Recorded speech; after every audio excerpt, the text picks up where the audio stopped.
All right, so I'm always showing you really nice kitchens.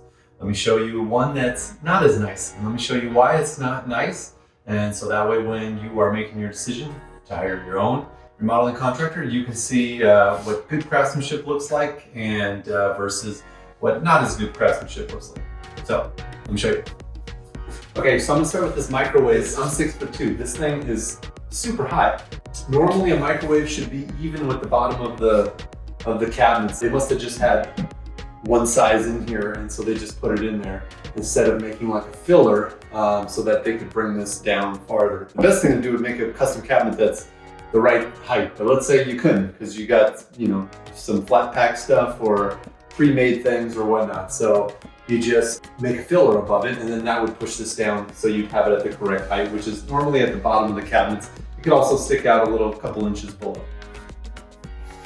Okay, next thing, again, this might be a function of just if they got pre-built cabinets, they didn't have a choice but to leave this giant gap here. So we try to leave the minimum required gaps around the refrigerator. So on the side here, on this side it's tight, but on this side it's got about 3 inches.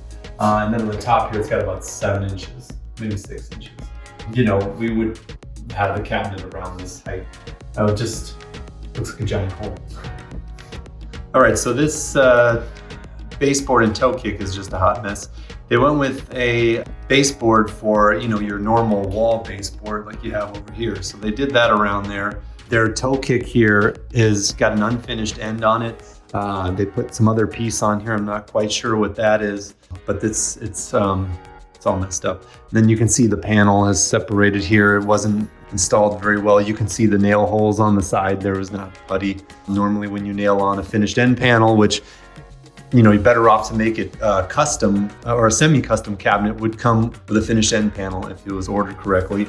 So if you just add this finished end panel skin on, then you got to tack it in there. And there was actually one that's even worse. This one next to the sink, you can see is just lit up with staples and whatnot. So yeah, better off to have finished end panels integrated into the side or factory installed, you know. But again, I think these are either flat packed or they're probably, actually they don't look like flat packed, they look like pre-built. So they only probably just have certain sizes and things that they have. So they're probably just trying to work with whatever they got. The seam and the counter is very, very visible, especially for this type of stone. Should be able to hide it pretty easily. Very visible too at the miter. Now this is how we do it in California or in the Southwest. We do a 2 centimeter slab mitered into a 4 centimeter. So this is 2 centimeter, and then we have a laminated piece. I'm sorry, I think I said miter, but this is actually laminated. You could miter it so you have the line right here that hides it even more. But I mean, this didn't really even try that hard to match. They have a nice cut here from the corner, cut back and cut that way. That's nice.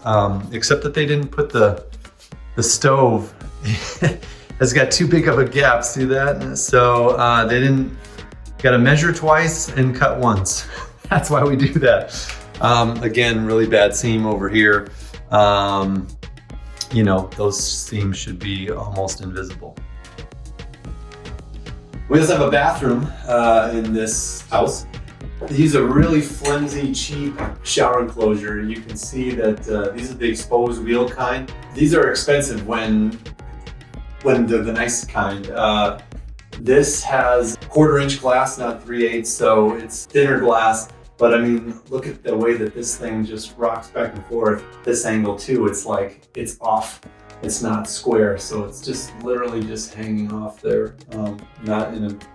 It's hanging off in a pretty precarious way.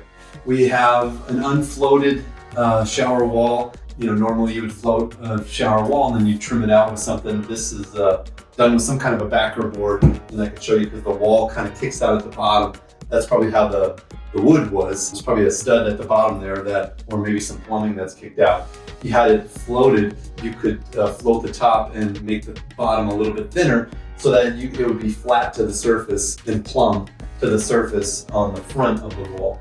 They also got some trim on here with some really big grout joints. And then this fiberglass panel. And I could stay here all day and pick the whole house apart, but I think that's enough for now. So thanks for watching, and I'll see you next time. One thing I do like are these Schlage deadbolts.